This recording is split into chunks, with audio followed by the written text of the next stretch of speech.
everyone, so welcome back to this week's video, and as the title suggests, it's a Copic Mako drawing. And to be honest, this is, I think, only the second piece that I purely worked with Copic and really finished it.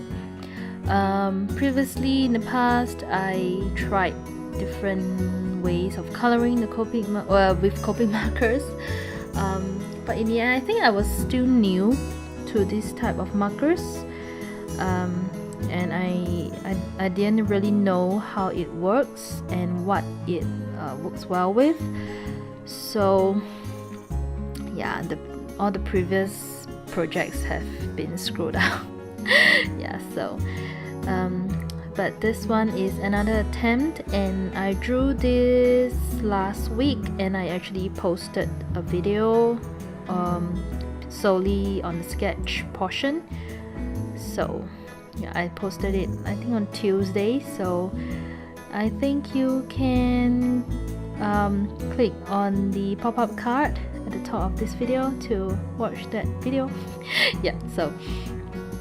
So in this video I used mainly Copics, and in fact purely Copics, no pencils, as in no color pencils, nothing, just Copics, because I really want to learn how to use this medium.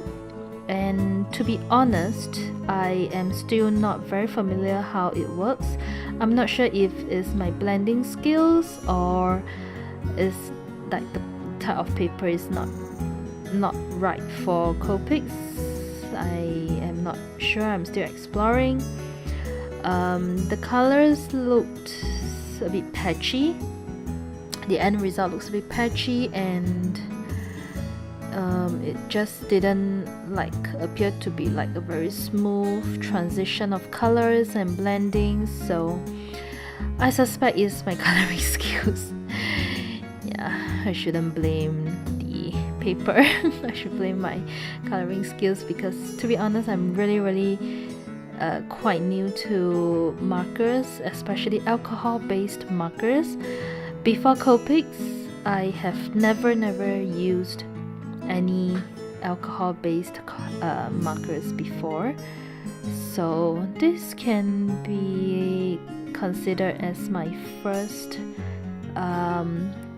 full attempt. I really picked out all the colors, like the blendable colors, the color groups, complementary colors, all that, and I picked them out very carefully.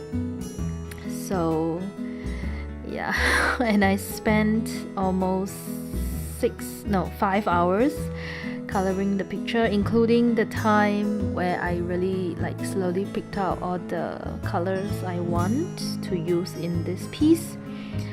And yeah, for the skin, I mainly just use, I think, if I didn't remember wrongly, I didn't write all the colors down, but I think I still can remember. I use E00, E30, E31, and E33. And yeah, that's the skin. The E33 I only introduced a little bit for the shadow areas, and also you later will see that when I was coloring in the eyebrows, I kind of made a very huge mistake. I overcolor the eyebrows, and the one on the right eye, which is your left, went too far into the face. So I was trying to correct that with a colorless blender. I know colorless blender is not supposed to be used as a correction tool, but I have no choice. But well, later you will see when it comes to that part. And now I'm coloring the hair. I really like how the hair turned out. It's really one of my success attempt of coloring hair. Yeah, I always see other artists color the hair with depth and everything. I was like, oh, so beautiful.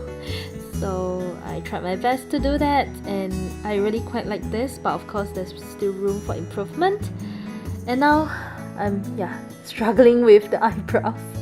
Oh my goodness, the one on your left, the picture's right eye is really, oh my goodness, the right brow is not in proportion. It's not in the right place at all, and I'm using the colors blender so much and try to correct that, but in the end I like the color, the brow color that I laid down.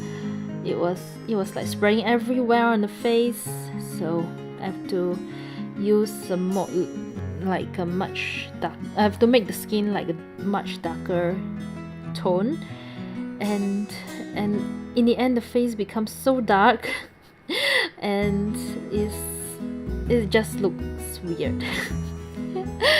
Yeah, but it's a nice experience, I feel, and a good lesson to learn, and next time I will know not to do that with the colors blender, not to go too crazy. Yeah, so that's one thing I am still struggling, and that's like the details, and I'm not sure if it's because of the ink like spread out, feathered out too much, because my Copics, most of my Copics are still new, quite new.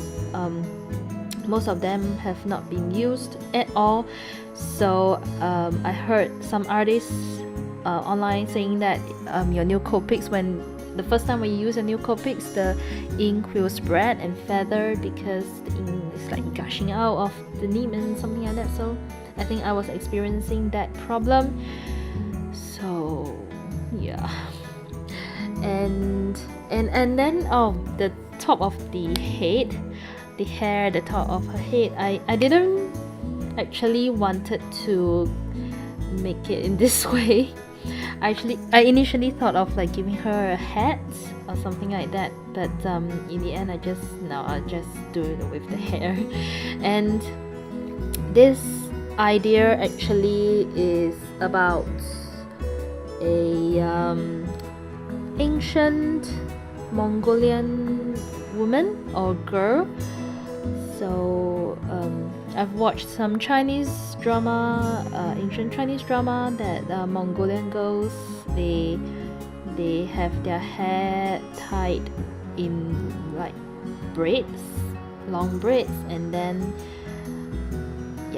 just put something like a fluffy ring around their forehead. So yeah, that's what I was trying to achieve. And yeah, and you can see from the shoulders part, the clothes is really more like ancient historical type of clothes, if you watched any Chinese ancient dramas. So that was what I wanted to achieve. So yeah, not too sure if I have achieved that, but I enjoyed the process, although it was tiring, 5 hours of coloring. So that was really quite intense. So with that said, I still think I prefer colored pencils, but I don't know, it's like a love and hate relationship with colored pencils. I like how I can control the colored pencils, the laydown of the color, but I hate how slow it can be to color with a colored pencil. So I don't know what I like. Anyway, so it's coming to the end of the picture, and anyway, I think you can see that I need to replace the Copic opaque white. The brush is like all like tangled, twisted and things, so I don't know how I get it, but yeah. Anyways, be shown at the end of the video. So thank you guys for watching, and I will see you in the next video. Bye.